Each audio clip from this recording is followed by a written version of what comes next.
In the last video, we dove into what was right and wrong about Batman, White Knight, and the larger Murphyverse, but now we can finally dive into what we would do to change those major and minor flaws of the Murphyverse to make it into something better. Just like in part 1, these are my friends, Russ, Aniki, and Nines, and I asked them one major question. What would you change? Here were their answers.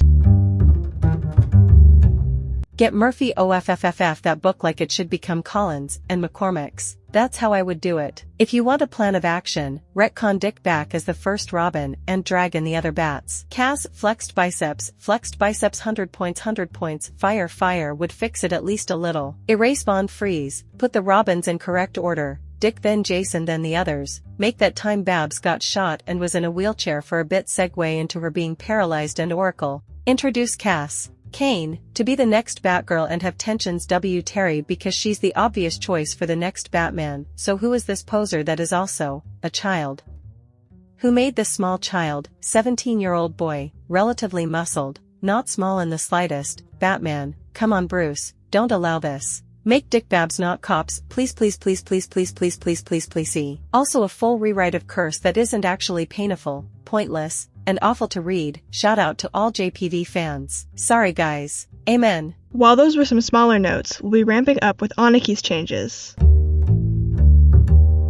Curse of the White Knight was a drag, in so few words. It was hard to read, and it took me 4 days to read all 8 issues, if I'm being honest here. The structure of the story was inconsistent, and the inconsistent characterization made it hard to read, where if you knew about Jean Paul, it felt like a disservice to his character. If you had any sense of historical understanding in how colonialization and ownership of land works, it makes you feel a bit slimy, and the treatment that Bruce has over this legacy makes it feel as if he cares more about the family legacy than he does what it means for Gotham. Just all of the Curse of the White Knight needs to be revamped and reworked.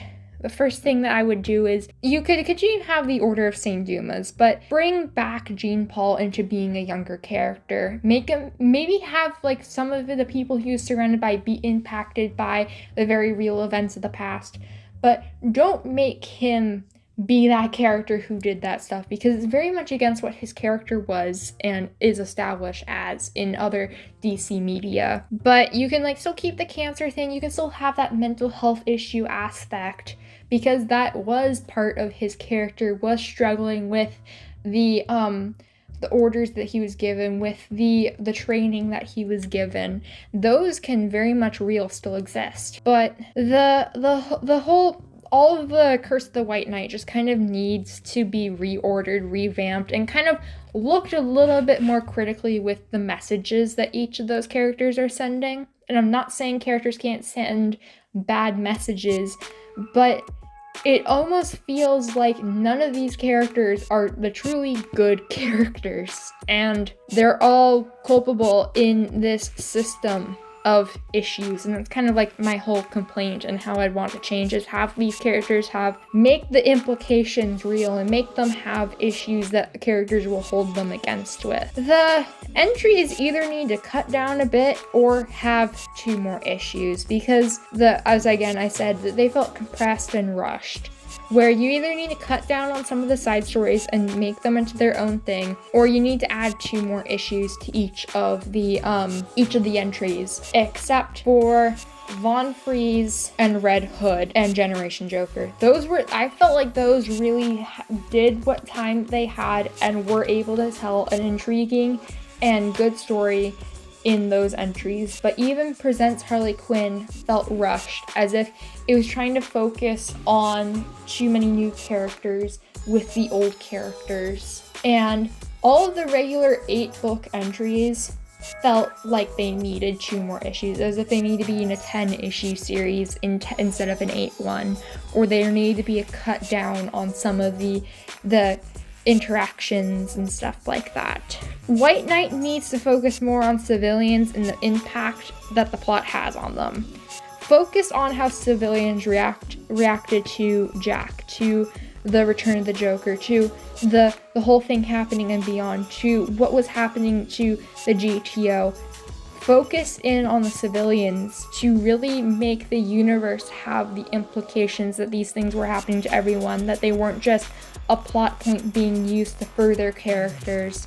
Because if we can see the civilians, the regular people who are continued to being impacted, the community, then it feels like they are the ones who have to live in this universe too, with these heroes and vigilantes. And that's one of the reasons why I liked Red Hood so much, is the focus it had on Gan and Gan's community.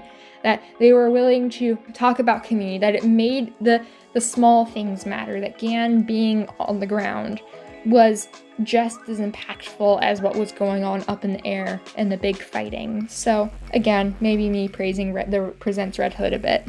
Marion needed her own separate story, and it was a disservice to cramp her in with all the other plots going on, especially in the first entry. Marion is a super interesting character, and I wish we could have spent more time with her, but with all of the other side plots going on, it made it feel like the ending of the original White Knight was shoehorned in, that we didn't spend enough time. Like, how did Jack get elected?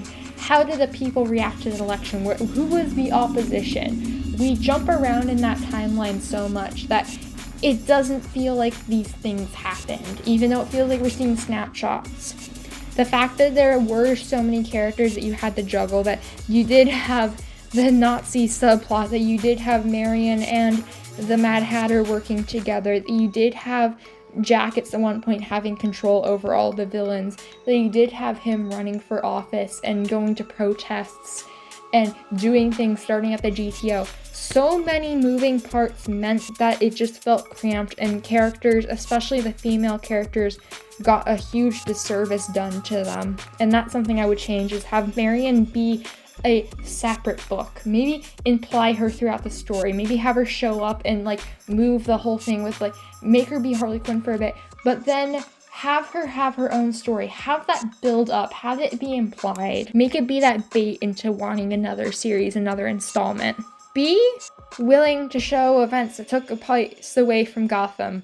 Show what Jason was doing away from Gotham. Show characters that, because I feel like almost all these characters are stuck there. Even though we know at one point Bruce had to have left, that Dick had to have gone somewhere else as a circus kid, that there are characters who do go and do things. We don't see anything outside of Gotham at any significant amount of time, except for that past with Edmund Wayne. To show maybe an important scene, to show a character's important scene that maybe would have taken away from Gotham, would make this universe feel like it was more than just nebulously the FBI and nebulously like Central City exists. Thank you, Wally, for mentioning that. But it just feels like Gotham and like all these characters are just stuck in the bubble of Gotham, as if they don't ever leave. So I would want to definitely show a scene or two outside of Gotham. Show what Jason was doing in his time. What, maybe show like the connection to Bruce going, like seeing something outside of Gotham. Maybe the only time that we ever see outside of Gotham for a significant amount of time is the Von Freeze book. I keep bringing up that book. Look at more character dynamics beyond their connections to Bruce. I would want to see what Barbara and Montoya thought of each other, what Harley and Barbara thought of each other, what other characters thought of each other, what did Duke and Dick's like relationship look like, what did Harley think of Duke, what was Duke's role in all of this. Showing characters outside of Bruce and his connections, like the whole world universe isn't held up by the fact that everyone knows Duke. They had to have gotten to know each other at some point. So to show characters outside of the realm of being connected to Bruce, I would have done a bit of that. Beyond the White Knight, I would have completely reworked into focusing a lot more on Terry and subsequently Jackie, and how both of them were connected and being manipulated by powers to really hammer in that this is a new sort of generation, that the world's moving on, to cut back on that Jack and Bruce dynamic that was being built up, to maybe cut that down a bit and have that be a little bit more implied between like the different interactions we see, but definitely focus more on the new characters, build up the new characters in this universe, and imply what happens next, because at this point we still don't know what happens to Cherry. I definitely would want to have spent more time with Jackie and Bryce and seeing them as kids, maybe them going to school and what other people thought of them, because we can definitely like think about like their role by looking at like studies done about children in similar situations with having incarcerated parents. But we don't really see how they go from being little kids to the preteens that they are. And I think it'd be really interesting to have shown a little bit more of that in a flashback sort of sense with the manipulations with Batman Beyond, and maybe even going a bit more into that with Generation Joker especially, where we see them now, but the only really flashback scene that we get is the time that they were holding up those the bang flag guns, and then we get the impliedness that Bryce was learning how to use a gun from the attic or the basement. I feel like I have to prepare you all for Nines section. First, they're still French, and so they do have a noticeable accent. Additionally, this is basically just a straight rewrite of Curse of the White Knight, so I'm gonna go grab some popcorn. Alright, so what I would do if I was in charge of fixing what is for me the most egregious book in the entirety of White Knight, Curse of the White Knight. This is what I would do if I was in charge of a rewrite and if I was able to just change shit as I please. It's mainly about Jean-Paul Vallée's role in it and how I think that it would be made 100% better by just sticking closer to the original backstory that he had. Some parts I haven't changed at all, so I will not brush on. I will just say, oh yes, the next part with Harley Quinn and Batman is the same. None of that changes.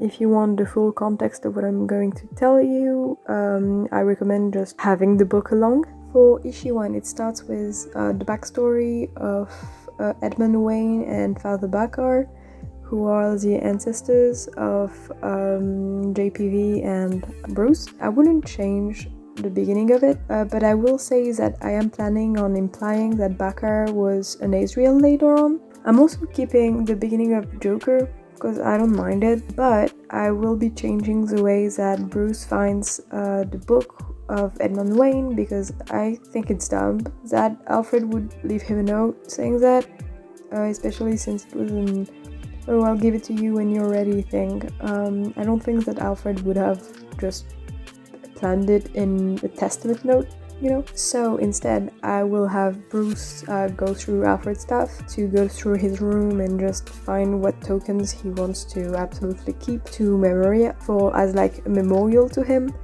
and eventually discover a locked box with the initials BW on it, and Bruce just opens it, and it's implied that Alfred kept him from it to just protect him. Then the next part about the confrontation, and then finding the cell, that can stay the way it is. I don't mind it. And the Ruth and Joker thingy, same thing. I don't mind it, and I don't mind the whole fight that Dick and Bruce have, it's whatever. But then we go to JP's introduction. So the ways that I would go about it, instead of just random military man has cancer, is that I would have him volunteering at Leslie's clinic and have him meeting Babs. She can be coming by for whatever reason.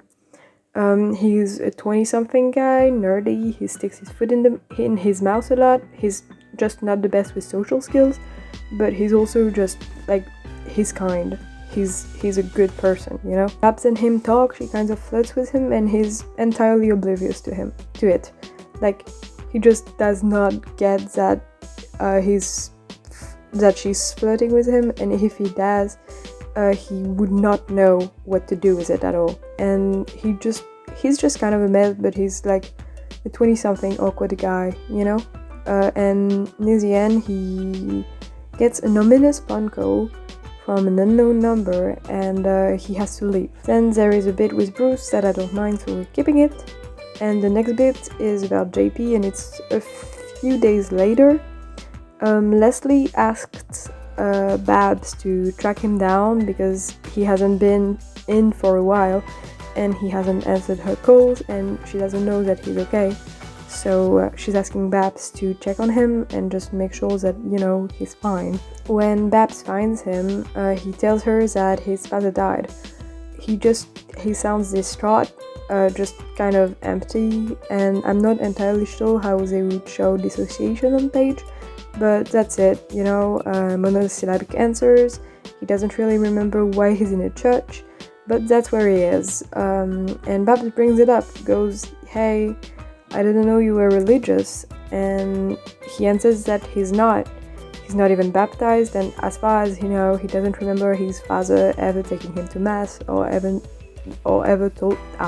telling him about religion. He says something in general about not remembering much of his childhood, which kind of, just implies something shady going on there. Before they leave, and I'm talking like they're almost through the door, they're almost there. We see someone, like a priest in the background, and JP tells Barbara to wait for a few minutes when they're almost out. And he goes to speak to the priest. We don't get to hear what they say, it's from Bab's POV, but we do see like a Saint Dumas symbol flashing, and no one can recognize it because we're not there yet, but it's the same symbols that Bakar had on. And also, it's a red, like, not even a red herring, it's a callback for later. And that's it for issue 1. For issue 2, it starts again with Edmund and Bakar, and the way that I would make it go is that Edmund and Bakar meet differently, like, a lot differently. Bakar is friendlier, and he's closer in age to Edmund, kind of, probably. They're well matched with a blade, as far as they know, because they got in a sword fight at some point, and they become fast friends after that. Bakar is still deeply religious, like that is, you can see him praying probably in the flashback, whatever, and he still tells Edmund that he's meant for something greater, but it doesn't really carry that same ominous feeling for Edmund. It kind of does for the viewer, but it's not really framed as a bad thing. Bakar still breaks him out of prison, same way as he does in canon, but it's shown more as a friend helping a friend. They look like a swashbuckling duo, though Bakar is more grounded than Edmund, for sure, but he's also more willing to just straight up kill people, and Edmund doesn't really like that. He doesn't say anything, but he takes them to Gotham, because he does remember that his family had ties in Gotham, and he tells Bakar that they'll be away and safe there. Yeah, from then on, since it's through Edmund's point of view, and Edmund didn't really like that Bakar killed all those people with no remorse whatsoever, he's framed in a sort of more threatening way from then on. He's not straight up evil or anything, but he's, dangerous, but not a threat to Edmund in specific. Bakar still wants to hunt Laffy when they get to Gotham, and when they hear about him, Edmund agrees, and they talk about how Laffy is so much faster and stronger and heals much better than humans, and so they start sparring. And that's when Edmund sort of starts noticing that Bakar is also stronger and faster and heals better than most people, than what's really humanly possible. And I will say I am getting rid of the I owed him half the land thingy, because I don't think that it's needed for the conflict. Then, in the comic, we jump back to Ruth and Bruce. Ruth is a character that we introduce now, since we don't have Azrael being a cancer patient and all, and Babs still gets revealed as Batgirl. But then, we get back to Azrael. So, JP goes back to working with Leslie, but this time, he's notably wearing a cross, or a medallion, something with St. Dumas symbol on it. He still chats with Babs. That hasn't changed, their dynamic is the same, and they end up walking back home together. She eventually asks him how he's doing, considering everything, and his hand flies to the cross around his neck. He talks about how none of it makes his father's death better, but he has found something of a comfort in religion. Then there's some stuff with Harley Quinn and Batman, and about Gordon and Babs, and that's the whole thing. And Babs asks him if he'd like to come by outside of work, and he seems absolutely flabbergasted. Boy did not expect it. She invites him to dinner with Dick and Bruce, which is basically something that she just mandates. Since she's not talking to her father, Bruce has just lost Alfred, and Dick is part of the family, so it's family dinner, and she wants some space from her dad, and she can't really go home, so yeah. JP accepts, which is baffling to him, and he's just kind of pulled into the fold. Dick dislikes him immediately for the ways that Babs is flirting with him. Though JP isn't retaliating the flirting, just it's mild. Dick is just jealous. Bruce joins them a few minutes later after being pulled away from the map thingy on the walls that is there in canon. About an hour into their dinners, there's an announcement. It's similar to the one we get in Curse, but instead of Azrael being a person talking, it's a symbol. It calls itself Azrael, and it says the same things that JP did in Curse of the White Knight, but it's just a symbol. There's no man shown on the screen. And JP is looking at it just fully. He's fully absorbed, he's just mystified. While the Bat Fam is talking and arguing in the background, you can just have JP staring, and you can just maybe zoom in on his face, I don't fucking know, just show him mystified by it. Then there's the explosions that doesn't change. They're all flung away from the manor, and they're all okay because this is a Batman comic. We get some action shots of Bruce, Babs, and Dick around the house looking for each other and for JP, while they try to make sense of, the fact that everything has fallen down around them and everything is just rubble. They eventually find JP, who is just still staring. He's frozen there, sitting down in the middle of the flame. I'm not changing as much for each 3, but I'm changing the beginning at first. Next sequence, which was Bruce in the water getting pulled out by virtue of people knowing that he was Bruce Wayne or whatever. We're replacing that water scene by making it an aftermath situation with the emergency services. We have people talking, we have the Bat family making conversation and talking about shit and what happened.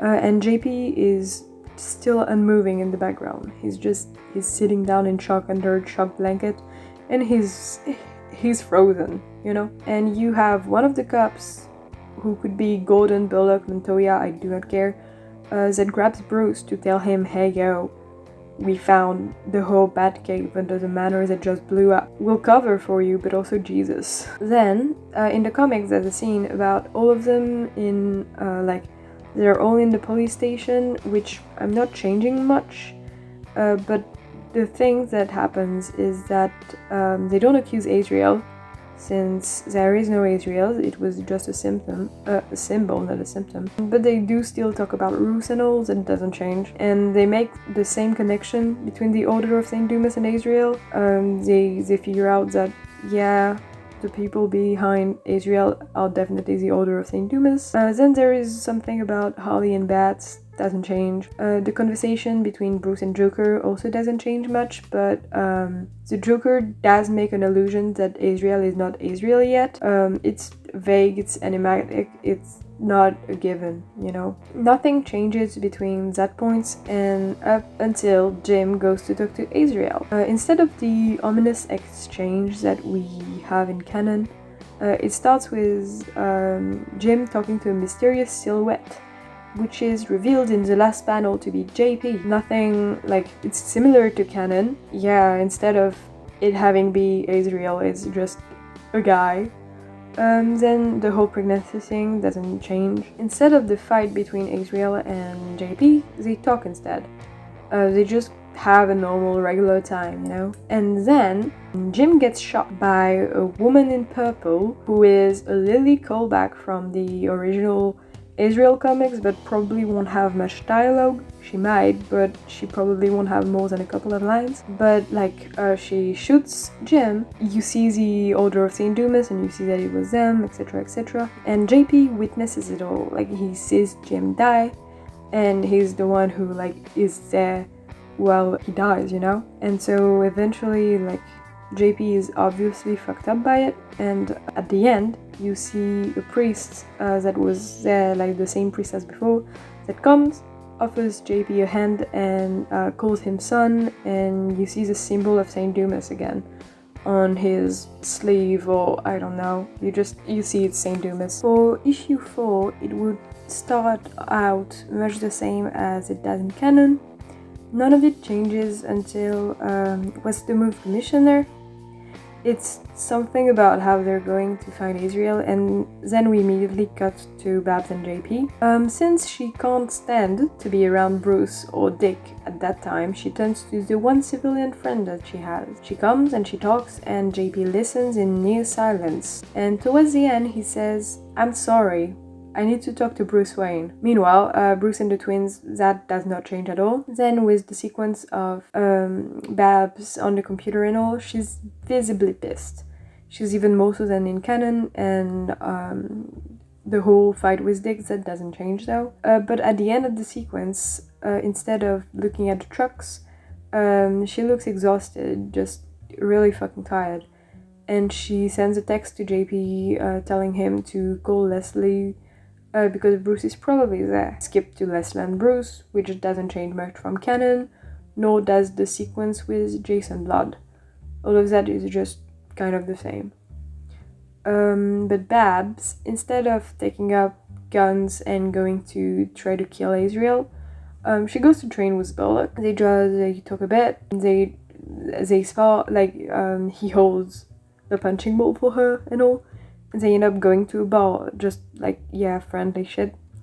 And Babs ends up starting a fight for some reason that I haven't gotten into because it does not matter. And she just curses Bruce, she curses Dick, she curses JP, her dad, anyone and everything she can think of. And she vents her frustration on guys who just wanted to beat up people, it's just an all-out brawl. Then, instead of the sequence of Bruce driving around looking for shit, Leslie gets a frantic call from JP, which is the first sign of life that she gets from him in probably a couple of days, begging her to keep Bruce where he is, just frantically asking, "Hey, is Bruce with you? Can you keep Bruce there until I arrive, etc., etc." And just "I need to talk to Bruce, it's urgent, it's important, yada yada yada." And minutes later, he gets through the door, and he looks frantic, he looks a mess. He's been running, his hair is a mess, his eyes are just wide, and it's comparable to the way that Joker looks. He looks kind of crazy. JP tells Bruce about the Order of St. Dumas, about everything, and how he thinks it all might be connected. He's rambling, he's pacing, he's just waving his arms around, and I want to make a minute change to the background and give Leslie a fireplace, specifically to add a fiery glow to him and to his eyes specifically, that make him look absolutely off his rocker. He just looks fucking insane. He's begging Bruce to listen to him through it all. He's just Bruce, you have to listen to, you have to trust me, yada yada yada, and talks about how he knows that Bruce is Batman, and how he knows that he's the only one he can help, and everything, and about how that's the only option, and that's the only way to save Gotham.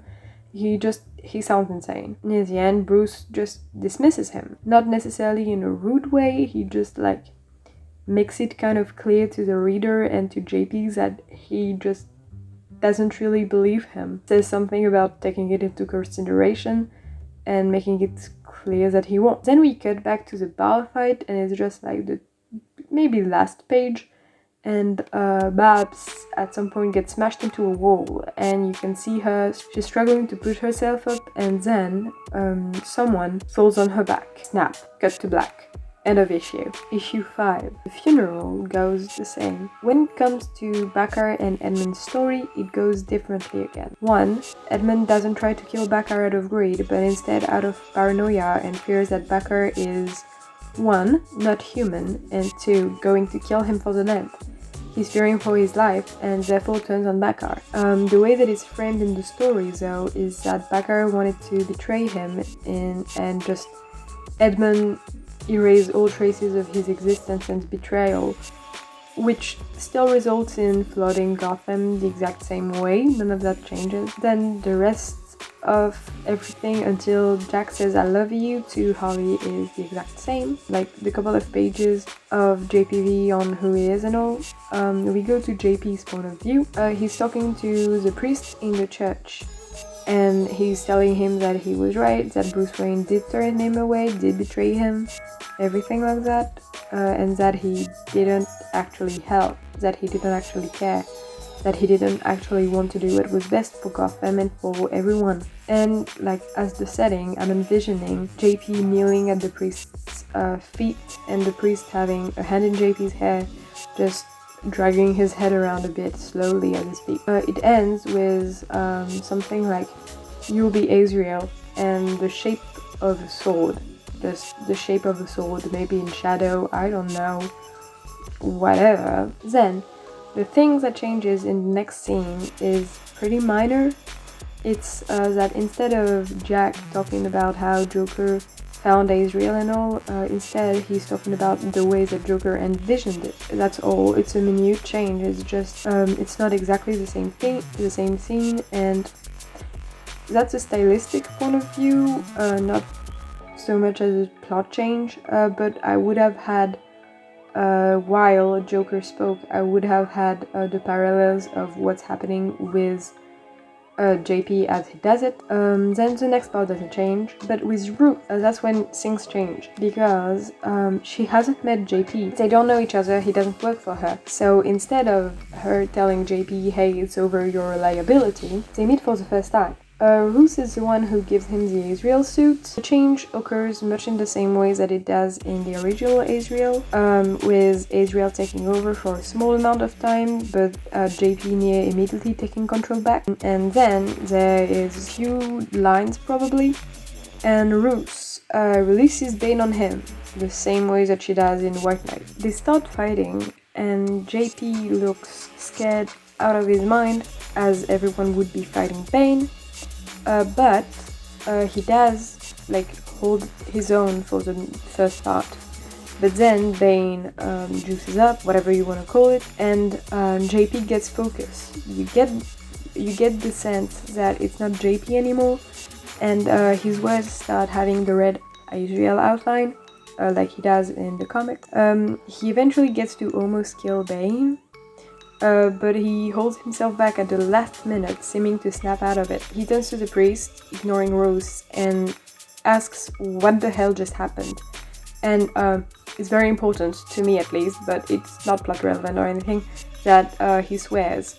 And that while he swears in Hell's name, he holds his medal and he looks guilty about it. Like, he's shocked that he swore. Then the next part is near the same, except that Azrael, doesn't kill and, doesn't put on the Asbat suit. If you say we're nearing the end, instead of having JP having killed everyone, you see the same woman dressed in purple as before having done that. But the rest goes much the same, but as Azrael, while he's brutal, doesn't kill. He maims, but it's the woman in purple, which I will be calling Lily for the remainder of this, that does a straight up shooting a gun. Well, Az is more hand to hand, and he won't shy away from like cutting people and stabbing people, but he's not going for the kill. He doesn't mind if the person is scarred from it, but he's not slitting throats, The next part with Harley's, that doesn't change. Instead of Bane being decapitated, he's shot in the head. The police finds some trace of the Order of St. Dumas. What I'm thinking is probably JP's medal that he lost during the fight, or something like that. Like maybe when he ended after swearing, he put his hand and it was automatic and it wasn't there. I don't know, it's irrelevant. Some sign of, some token that clearly ties the Order of St. Dumas to the murder of Bane and Ruth. The next part is the talk with Jason Blood, which is sort of different and sort of not.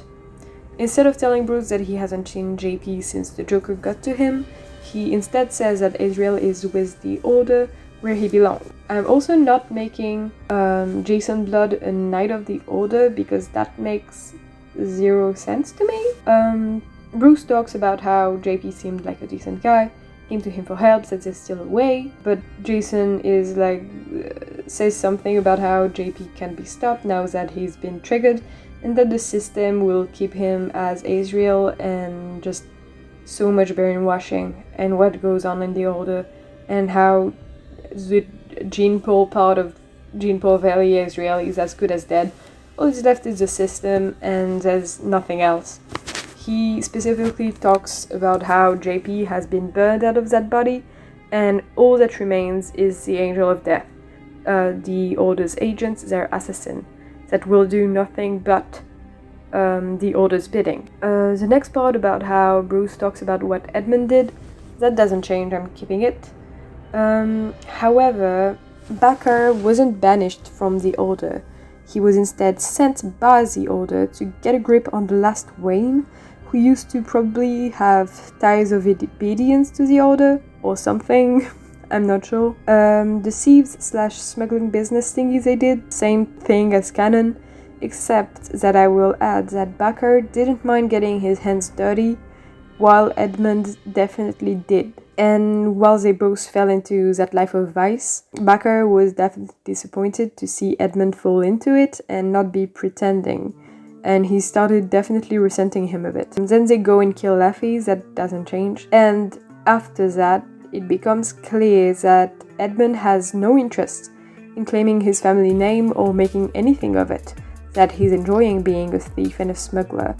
And so Bakker goes to kill him as well, instead of failing the mission, which is an act of rebellion that is only possible because he has been away from the Order for some time, and the brainwashing is sort of loosened, not much, but just enough for him to have some self-preservation. In the same bit, no one died because there's no Gabriel, but the rest is the same, and is the same thing up until Bruce and JP talk. Bruce starts by saying that he should have listened. He doesn't apologize, but he does admit that he's wrong. He talks, and he tries to get through to Azrael, who calls him a plague, a blight upon Gotham, some things that he needs to purify away. Then, Bruce switches up on him, talks about the killing, and Azrael tells him that it was only what was necessary. He doesn't defend himself and say it was silly, he just goes full righteous defense. He's right, he's the end of God, you know? Then,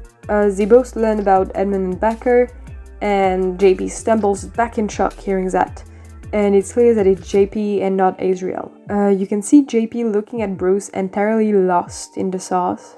He's just entirely lost. And Harley kicks him like she does in White Knight.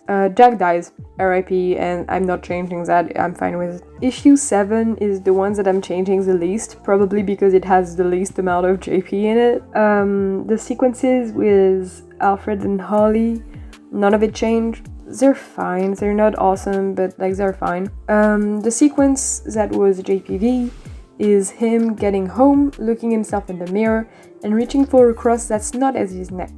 Then then dipping his head, and you can see him almost going to call Babs or Leslie, but then thinking better of it. The sequence with Babs doesn't change, except that you see Bruce asking her to find JP before the police issues a manhunt in the next sequence. That doesn't change. Bruce reveals himself the same way, but one notable thing is that he corrects people when they say, oh, Azrael has done this, Azrael has done that, and instead corrects them to say the Order, making it very clear that they're not the same. Then the conversation with Dick is similar, but the implication isn't of Bruce killing Azrael, it's instead of bringing Azrael into the fold. And Dick says something about how 1, no one should be a vigilante, and 2, Babs will never forgive him for doing that. And that's pretty much it for issue 7. It doesn't have much JP in it. And then we get into the last issue, and near the end of this rewrite. Issue 8, in the pursuit scene at the beginning of the issue, you get the sense that JP almost wants Bruce to catch up with him, sorta. Or at least it's something like maybe he backs himself into a corner, or maybe he doesn't take the road that he could to get away. But while it might not be visible to like just a random reader, it's definitely visible to people analyzing it, if anyone is. Bruce still keeps the police away, but Dick obviously doesn't tell them that Bruce is going to kill Azrael, since he's not going to do that. Instead, it's maybe something like self-sacrificing bastard, or something that implies like the same energy. Then you jump into like the climax, the final showdown, which is different. For one, it starts off more intimate. It's also less brutal. Instead of an airport, JP leads them out of Gotham, maybe somewhere more like Bristol. They're not alone. Lily and maybe the priest is there waiting for JP, who seems to like freeze up seeing them. Bruce starts half a conversation, then the priest cuts him and tells JP something about how Bruce is trying to poison his mind, and calls on Azrael. The switch happens and Bruce and Azrael are fighting. Bruce ends up getting shot by Lily. I'm not describing the whole fight scene, no one needs that, you can use your imagination. And then it skip ahead. Dick and Bruce have a conversation, but it's different from canon. It's Bruce saying that he helped create Joker and he can never take that back, but that now he can act and save JP, and he'll do it. He'll help and make it better. Dick tells him it's not his responsibility, and Bruce replies something like, "It is. I'm Batman. I'm Justice." Then we get the flood threat that doesn't change, and Alfred and Gordon, because I think that having things that show the important people who supported Bruce is relevant to him helping JP in turn. The fight is very similar, but it does imply that the rapiers are there to just make it so Bruce is less of a threat to Azrael, since they're show weapons and Azrael is also wearing armor, so the damage that they could cause is minimal. Azrael goes to kill Bruce, coaxed by the voice of Saint Dumas in his ear, and they fight. And instead of Bruce slitting his throat on purpose, it's Azrael falling into the blade. He's just, I don't know what happens, but he stumbles and the blades run him through in the middle of the stomach. And then it's JP staring at Bruce, eyes wide, mask just half torn off from the fight probably, you can see part of his face. It's JP that Bruce apologizes to for everything. They have a conversation about it while Bruce waits for the helicopters and medical support, and Bruce is sort of like, he's standing close, it's comforting, you know? And that's about it for what I wanted to rewrite. The reason why I think that it works much better with JP being, you know, a young man and not a military officer, and also being shown into a sympathetic light, is that it means that, one, it shows contrast with the Joker, since they both have alter egos that they have a hard time dealing with, and it shows the ways that Bruce does care, and I think that it also provides a nice contrast when he doesn't, since he's checking on Harley and the twins, specifically when JP asks for help and Bruce just dismisses him. And I think it's a nice contrast, showing that, hey, Bruce is not, in fact, an amazing person. You could obviously go a different way than I did about introducing JP with his actual backstory in White Knight. I don't think it's a perfect rewrite by any means, but I do think that it would make me and other Azrael fans less likely to want to straight up fling ourselves out of the window. I'm not saying it would be the best adaptation ever, but I can confidently say that it would be more faithful to what Azrael is than whatever Sean Murphy pulled out of his ass. With respect, it really does show that he has not read about any of the characters that he writes about. So yeah, that's it. The end of Curse of the White Knight 9th edition is pretty much the same as Curse of the White Knight regular edition, and I'm adding that in this version of thing, I would love for JP to show up in later parts of White Knight. I think that it would be awesome to see him maybe babysitting the kids, or hanging with Babs, or being at the clinic, just out of that life. because it does show that it is possible for people to get out of that life. But it would also be nice to see him as a vigilante and show that, hey, it's not because there's Israel in there that we can't do good, and provide a nice contrast to Joker and a nice argument for, Jack Napier and Joker can't do good because Joker is evil, yada yada yada, blah blah blah. Israel also did bad and they're both doing good now. Checkmate, liberal. So yeah, I do really think that there were so many other directions that Sean Murphy could have taken this, and Curse of the White Knight wasn't the best. Now that we've gone into what we would fix about what already exists, there's also the matter of future installments of the Murphyverse. With both Presents books and main installments to play around with, there's a lot of potential. So far, there's a few installments that we may or may not be getting, like the ones listed on the Wikipedia page, but the question here was what our team would do with either these potential books or a few ideas for some books of their own. Another final note, Nines didn't have anything to say here, so it's just Russ and Aniki's takes. On to them. Genuinely, I would have Collins and McCormick. For balance, write a book that switches between the twins and Marion/Ivy, while the other adults are fucking off in Kansas. I think early on, the twins will be dropped off with Ivy as free babysitting, and it would be fun to explore that and the complexities and relationships and dynamics at play there. Also give Bryce a mom, finally. Or Collins writes a Lois/Clark story, please please. Give Jackie a butch lesbian girlfriend. It'll be good for her. Also make her canonically a lesbian.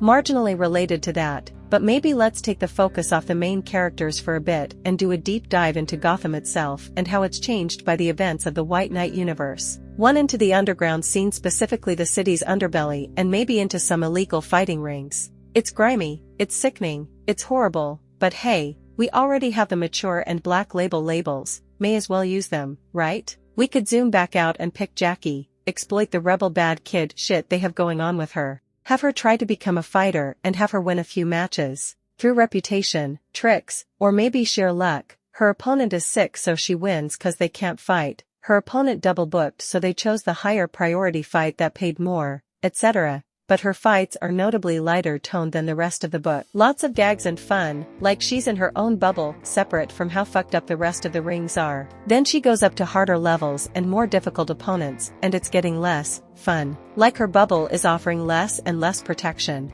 She slowly realizes it's not very fun anymore. It's dangerous. Then she somehow, and by now she's scared and regretting it, and hurt gets to her final opponent. A kid around her age that's obviously more skilled, muscled, hotter. This is Jackie's narration, and she is not objective, just gay, and also looks at most bored and mildly disgruntled versus Jackie's fucking terrified, and the girl sizes her up and is like, diff story, but maybe a Superman one. Focuses a lot on what he does for the community, instead of the big world-ending threats. Superman is a hero, Clark Kent is a farmer's boy, and Kal is both. The man that comforts crying children and finds missing pets and talks to lonely people and directs those in need to resources to help them and questions authority because he's on the side of justice, not the law. That is Superman. Then you pan to like Bruce and Luthor being so suspicious of this guy, and Clark knows they're there, but he is pointedly ignoring them and going about his supermanly business while making sure they never find out his secret identity. Could be fun.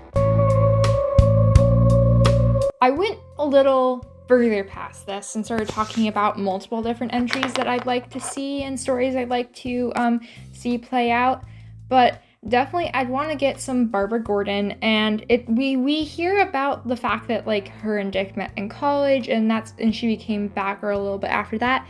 But to do a present story that has Barbara Gordon, that focuses in on her being in the younger role, in like how she decides to become Batgirl, of what she's doing in college, build her up as a dynamic character and understanding what she was doing before the original White Knight book came out, and like kind of how she got to the point of being commissioner and stuff like that. Just kind of expanding more on Barbara Gordon. The second entry I'd really like is something to do with like Poison Ivy focus, with like Marion showing up a bit, but just I want to see what her mentality in this universe is, because I know what her mentality is in like 90s and early 2000s comic books, and I kind of know what she's doing in the New 52, and I do know some of her newer entries, but I want to see what this universe, like, why is she the way she is? What differences does she have? And I know that I would definitely have problems with the characterization. I'd probably have problems with everyone's characterization, but I would definitely like more female-focused stories to have like Please and Ivy, and maybe we do get to see Ivy and Marion's wedding. That'd be really cute.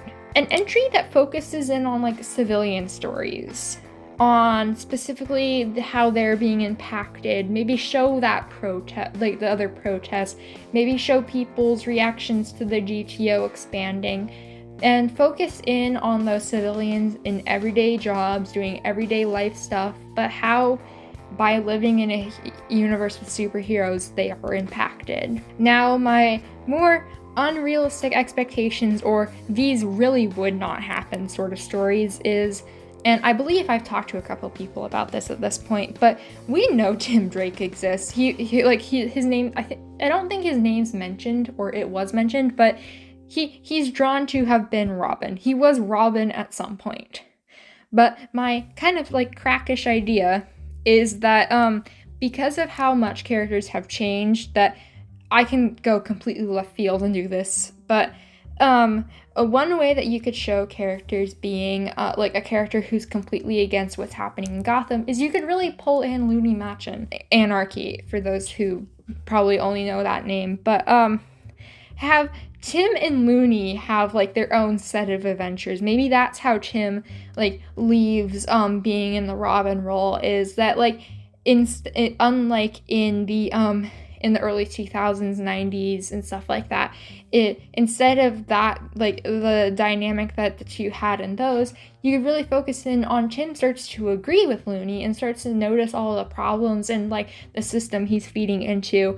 And so that's how Tim leaves Robin. And maybe the two of them are you get to see that sort of like anti-government, anti-GTO movement. Maybe that's how we get exposed to that. But that's a very crackish idea that would not happen. But characters that I really wish would not show up in this series, but I feel like could be really interesting additions anyway, would be Stephanie Brown and Cassandra Cain, because, well, Stephanie Brown is like another one of those heroes who did start out small, was really only about getting down her dad, and then became a sort of like smaller neighborhood suburban hero. So I feel like that'd be really interesting to like maybe like depending on where you put these characters, because you sort of have to be like, is this before Gan or after Gan? Is this closer to the White Knight installment, or is it further away from that? That's sort of the question you have to ask. Like, are they going to appear now,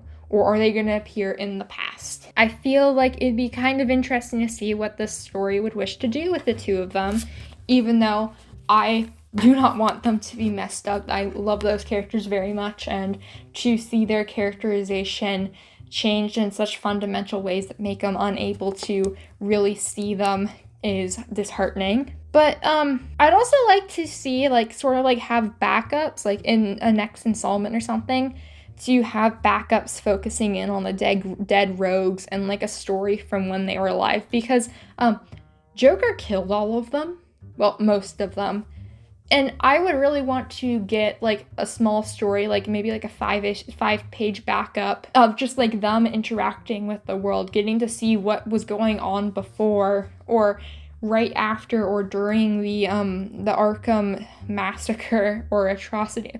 It's honestly, Asbat's whole thing, it's just horrific. That whole thing's just horrific. And the fact that we finally got to see kind of it from the perspective of someone in there with Ivy and Marion just makes it so much worse. But it would be super interesting to see other rogue characters and what they were doing. I definitely, just in general, would love to see more female characters in different roles. Like, I know that we now have Diana Prince, and it'll be interesting to see where they take her, even though I don't like her characterization. It'll be really interesting to see what they do with her, but I definitely would like more female characters, more younger female characters, or just more female characters in general who do have these different roles. And lastly, just in general, phase out Bruce Wayne. Like, make beyond Bruce Wayne. I feel like beyond the White Knight, I feel like at this point it needs to move beyond Bruce Wayne, beyond him, and really focus in on the characters expanding the universe. Like, slowly make him into more of a secondary character, and then a background character, and then a cameo, and then just have him be referenced.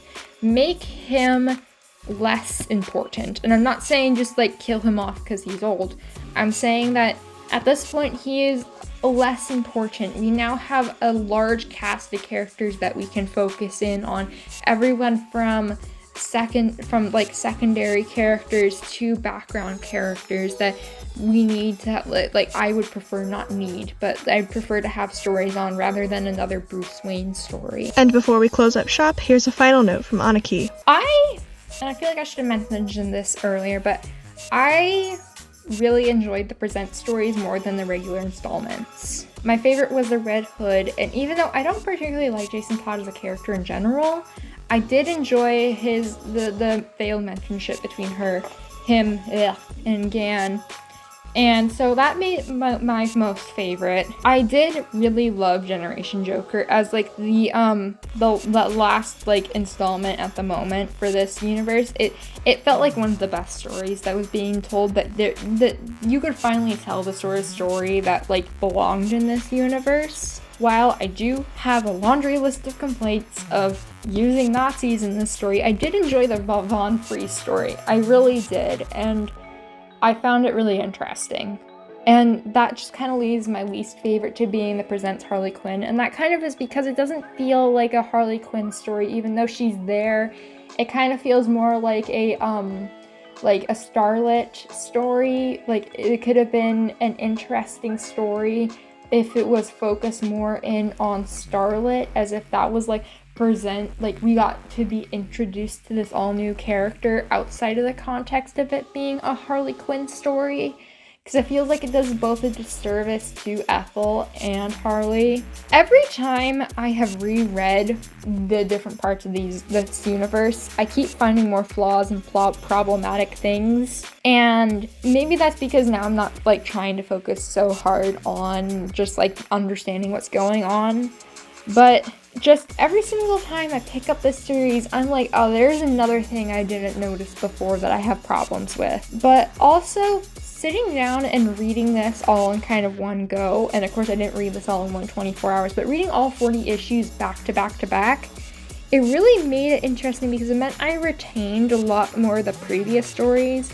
before I moved on to the next one, so there wasn't like months and months and months in between reading one installment and the next. And so if anyone wants to do another reread, I definitely suggest like reading it all like in order, because you just will remember plot points better, and it can kind of make it a little bit more enjoyable. I think I briefly mentioned this, but it did take me 4 days to read Curse of the White Knight, and it was really hard to read out of all the other installments. And I just thought that like it was the least enjoyable of the series, and so that's personal bias there. And for people who don't know, please read Black, White, and Red, like issue number 6. It has a really cute like Valentine's Day story between Harley, Jackie, and Bryce, and them writing letters to Uncle Bruce. I thought it was really cute, and I really like the art style. So if you didn't know that exists, please go read it. It's really cute. It's my favorite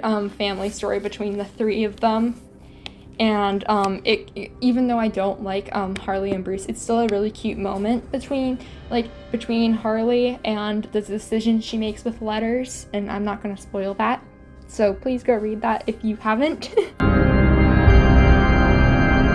After another hour-long video, I am glad to say that we are officially 2/3 of the way through this series. All that's left now is to take all the broken parts out of the original and replace them with our new and improved White Knight. And probably just end up replacing Curse of the White Knight entirely. We'll see. But we'll get into that in the next video. Until then, listeners. The audio is rank as hell in here, but the outro must go on, so here I am. As always, special thanks to my friends who participated in this. And also a amazing special thanks to my friend who made my stills, and it might not have been as big of a part of the video, but still gotta credit my man, my bestie.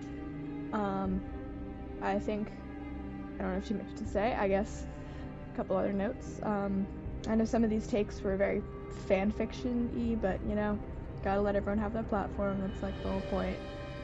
I think that's all. Goodbye.